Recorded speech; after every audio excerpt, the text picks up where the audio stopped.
कंगना रनौत कई बार इंटरव्यूज में अपनी बातों में जावेद अख्तर पर इल्जाम लगा चुकी है कि उन्होंने कहा कि राकेश रोशन और उनकी फैमिली से पंगा मत लो, ये लोग बहुत बड़े लोग हैं और तुम्हें सुसाइड करना पड़ जाएगा, ऐसी स्थिति बन जाएगी। अब जावेद अख्तर की फैमिली की तरफ से कंगना पर पहली बार रिएक्शन आया है और ये रिएक्शन दिया है उनकी वाइफ एक्ट्रेस शबाना आजमी ने। शबाना आजमी ने हाल ही में एक इंटरव्यू दिया जिसमें उन्होंने नेपोटिज्म के बारे में बात की, इंडस्ट्री में जो ड्रग्स का मामला चल रहा है उस पर बात की और कंगना के बारे में और सुशांत सिंह राजपूत केस के बारे में भी बात की।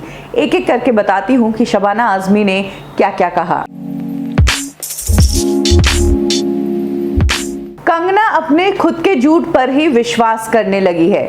उसे लगता है कि उसने इंडस्ट्री को फेमिनिज्म सिखाया है और उसे लगता है कि उसने देश को नेशनलिज्म सिखाया है। उसे क्या लगता है, इससे पहले इन चीजों के बारे में कोई बात ही नहीं करता है। उसे लगता है कि उसने फेमिनिज्म और नेशनलिज्म के बारे में बात करके बहुत बड़ा काम किया है। मुझे तो लगता है कि उसे इस बात का डर है कि कोई ऐसा दिन आएगा जब वो हेडलाइंस का हिस्सा नहीं होगी तो फिर क्या होगा। इसीलिए इस तरह के आउटरेजियस स्टेटमेंट बनाते रहो और न्यूज में बने रहो। बेचारी लड़की, क्यों ये वो काम नहीं करती है जिसमें वो परफेक्ट है, यानी कि एक्टिंग। तो कुछ इस तरह से शबाना आजमी ने कंगना रनौत पर कहा है। इसके बाद शबाना आजमी ने सुशांत सिंह राजपूत मामले में भी बात करते हुए कहा कि सुशांत सिंह राजपूत की डेथ के बाद नेपोटिज्म की डिबेट शुरू हुई, फिर रिया चक्रवर्ती पर 15 करोड़ की हेरफेर का इल्जाम लगाया गया, लेकिन इनमें से कुछ भी सही साबित नहीं हो पाया और ना ही स्टैब्लिश हो पाया। एम्स की रिपोर्ट ने क्लियर कट कहा है कि ये एक सुसाइड है।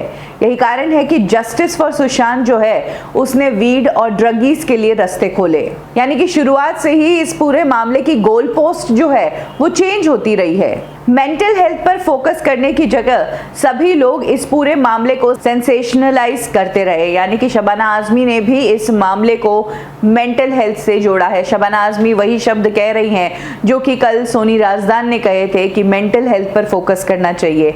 जी हाँ, आपको बता दें कि एम्स की डॉक्टर सुधीर गुप्ता की लीक्ड रिपोर्ट्स आने के बाद बॉलीवुड इंडस्ट्री में एक बार फिर से जो लोग नहीं बोल रहे थे वो बोल उठे हैं और फिर से सुशांत की डेथ को मेंटल हेल्थ से जोड़ने लगे हैं। उन्होंने कहा है कि इस मामले को तूल देने का मतलब यह है कि लोगों का ध्यान मेन प्रॉब्लम से हटाना, यानी कि चाइना अटैक्स और इकोनॉमी में जो डाउनफॉल आया है उस पर लोगों का ध्यान नहीं जाए, इसीलिए इस मामले को इतना सेंसेशनलाइज किया गया है। आपका क्या मानना है इस पूरी बात पर कमेंट सेक्शन में जरूर शेयर करें।